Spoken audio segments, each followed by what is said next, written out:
I have a fake mustache.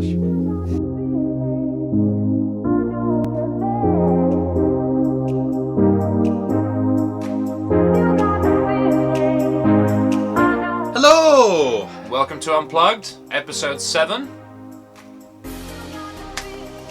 So our main topic this time is a brilliant film called Bad Neighbours 2. Bad Neighbours 2. Now, what did you think? Incredibly average. Very, very average. So average. Most average comedy I've ever seen in my life. Yeah. And what else is there to say? It was so average. The most average. Yeah. Overall view of the film, it was very average. 5 out of 10. Finish. It was okay. It was funny in pieces. Yeah, they had to include a bunch of jokes. It had comedy. Yeah, had like a bit of jokes, but like a lot of it was like forced humour. It didn't make any sense. Yeah. The first one was actually a lot better than this one was. So you don't really need to watch Bad Neighbours. It was sort of a bit more inventive than this one, because this one was like a copy just with girls instead of guys doing the party and stuff like that. In some sense. Well, there was a moment where I I was pretty much the only one laughing very loudly in the cinema for a while because I couldn't stop.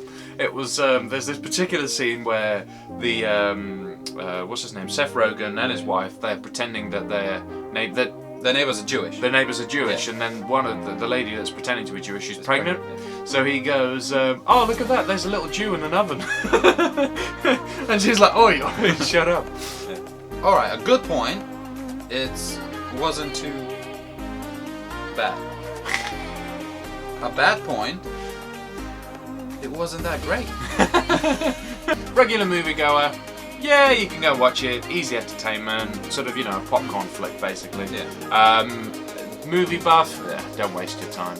We did, but don't waste your time. It did feel a bit like a waste of time. Yeah. And a waste of money. Yeah. So there we go. Hello.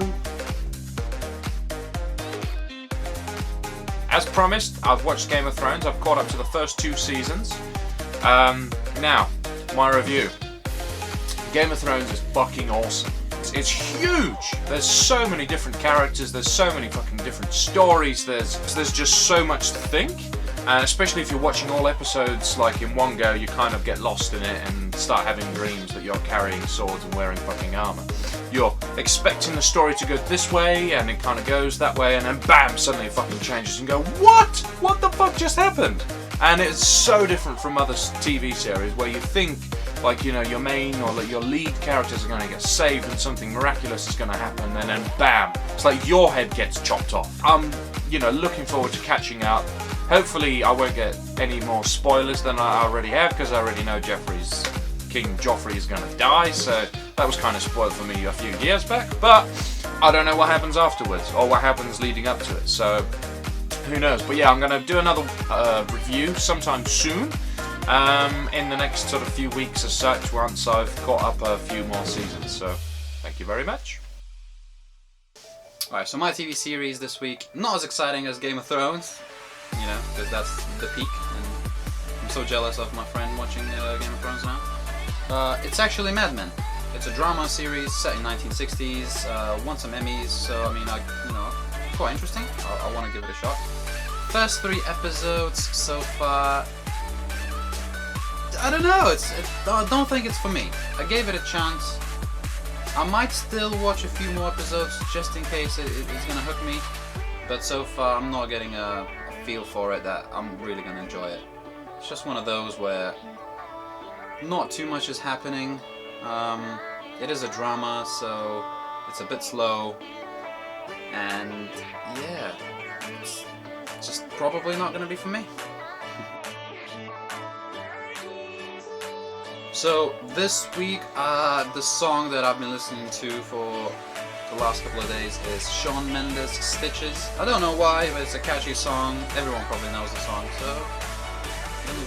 My music recommendation is an artist called Milo Green, or it's actually a quartet, an American quartet. And they have a particular song called What's the Matter? Now, the song is fairly old. It's a few years, but the first time I heard it was in a episode of Supernatural, the TV series. And actually, the episode kind of stood out because it was completely different to the other episodes that they're doing. So it's like a sub-story with different cast and all of that. But it's an interesting song. Listen to it. Milo Green is a great artist anyway. So yeah, look him up, listen to some music, and be surprised. Uncharted 4. Finally completed the game. I think I've spent 14 hours doing it. Played it on hard difficulty, and it wasn't even that hard because I am an experienced Uncharted player, so I love the challenge. And the storyline, I loved it, but I also got a tiny bit disappointed. I did touch on before how I thought someone's gonna die, and I honestly thought it was gonna be someone from the main characters, so maybe Nathan himself, or his wife, or Sully. Turns out it finished on a happy ending, which I, at the same time, expecting something else, I'm actually quite happy with it, because Uncharted is a happy game. It is a happy series. I mean, my goodness. The storyline itself was fantastic. I didn't want to, stop playing it, even if I was incredibly tired. I played 8 hours at once, first day. Second day, finished it in another 7 or 6 hours. Absolutely loved it. The storyline is so smooth. It goes from one place to another in an instant of a chapter. There's stealth. There is mystery. There's those little fun puzzles. Some of them quite annoying, but it's still fun. It even has Crash Bandicoot. You can play that inside the game just to remember the good old days of PlayStation 1. Love the game. Love it. Love it. 10 out of 10. I can see why all these critics, rate it so highly. It is like playing a movie, especially at the beginning, because the cutscenes are actually quite long. And you get to play some bits like you would in an action film. I don't know how else to praise it. It is such a good game. I'll show you some photos I took. It's so beautiful. Imagery.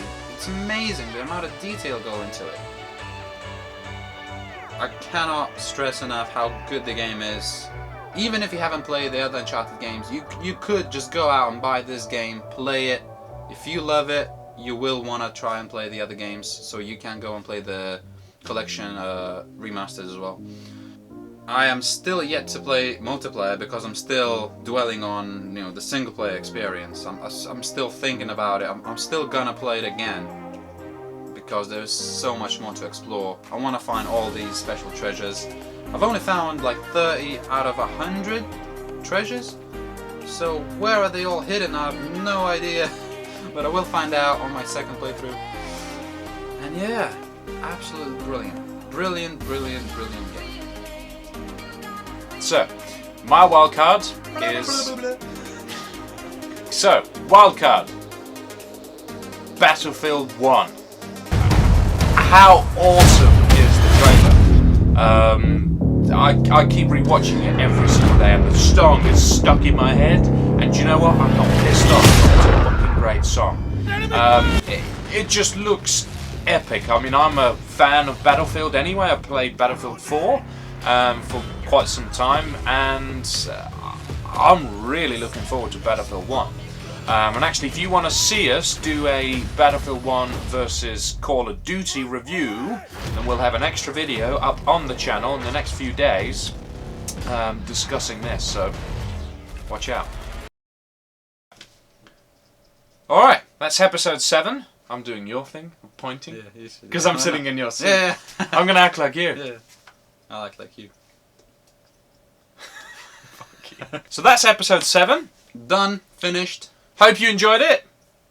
We know you have, so that's brilliant. And be back for episode 8. Next week. Bye. Bye.